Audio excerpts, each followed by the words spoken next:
उस रात भी राजेश हमेशा की तरह अपनी दुकान बंद करके घर वापस लौट रहा था। रात काफ़ी हो चुकी थी और रास्ता पूरी तरह से सुनसान था। ठंड के उस मौसम में चारों तरफ पूरा कोहरा फैला हुआ था। उन तेज ठंडी हवाओं के बीच राजेश अपना मफलर कसते हुए आगे बढ़े जा रहा था। रास्ते पर उसके कदमों की आवाज़ किसी खाली कमरे की तरह गूंज रही थी। सन्नाटा इतना ज़्यादा था कि एक सुई भी अगर गिर जाए तो उसकी भी आवाज़ सुनाई दे। मगर तभी सन्नाटे को चीरती एक आवाज़ ने राजेश के कानों में दस्तक दी। वो आवाज़ किसी औरत की थी। आवाज़ थोड़ी खरखराई सी थी, ठीक से सुनाई नहीं दे रही थी। फिलहाल राजेश एक पुल के ऊपर था। उसने नज़र घुमाकर आगे पीछे देखा, मगर उसे कोई औरत तो क्या, कोई जानवर तलक भी नज़र नहीं आ रहा था। उसे लगा शायद ये उसके मन का वहम होगा, लिहाजा राजेश वापस से घर की तरफ चलने लगा और सीधे घर जाकर ही रुका। रात भर वो उसी आवाज़ के बारे में सोचता रहा। उसे सही से नींद भी नहीं आई। खैर, अगले दिन वो वापस अपनी दुकान पर पहुंचा। रोजाना की तरह सारा दिन मेहनत करने के बाद रात में दुकान बंद करके घर की तरफ चल दिया।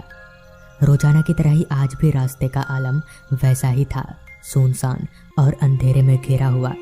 मगर आज रोजाना के मुकाबले ठंड कुछ ज़्यादा थी। कोहरा भी थोड़ा अधिक था और हवाएं ज़्यादा तेज चल रही थी।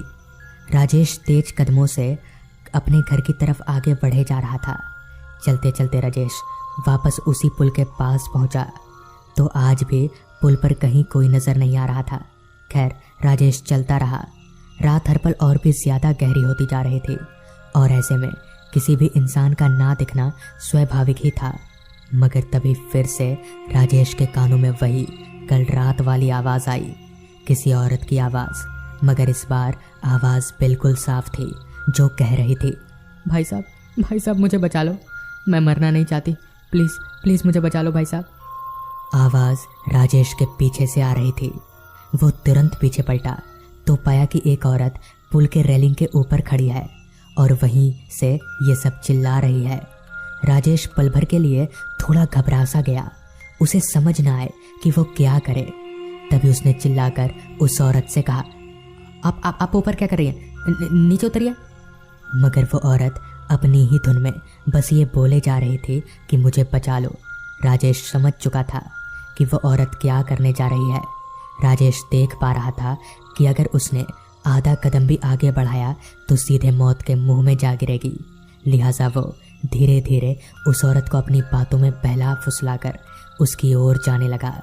राजेश दबे पैर चलकर उस औरत के करीब पहुंचा और उसे पकड़ने के लिए जैसे ही उसने अपना हाथ आगे बढ़ाया कि एकदम से वो औरत हवा में धुआं हो गई। राजेश के पैरों तले तो ज़मीन ही निकल गई। आखिर कोई औरत इस तरह से गायब कैसे हो सकती है? राजेश को कुछ समझ में नहीं आ रहा था, मगर वो इतना जान गया था कि यहाँ कुछ तो गड़बड़ ज़रूर है। उसने किसी तरह खुद को संभाला और वापस अपने घर की तरफ जाने लगा। मगर अब उसे ऐसा महसूस हो रहा था जैसे कोई और भी है जो उसके साथ साथ चल रहा है। वो आगे पीछे पलटकर देख रहा था, मगर उसे कहीं कोई इंसान नज़र नहीं आ रहा था। लेकिन तभी किसी और के कदमों की आवाज़ वो साफ तौर पर सुन पा रहा था। साथ ही साथ पायल की आवाज़ भी आ रही थी। तभी अचानक से किसी ने राजेश का पैर पीछे से पकड़ा और उसे घसीटते हुए ज़मीन पर गिराकर घसीटते हुए पीछे की ओर ले जाने लगा। मगर राजेश को कोई नज़र नहीं आ रहा था। राजेश अपने आप ही पुल के एकदम किनारे पहुंच चुका था।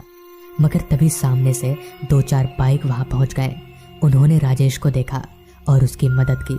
बाद में पता चला कि दरअसल कुछ दिनों पहले उस पुल से कूदकर एक औरत ने अपनी जान दी थी।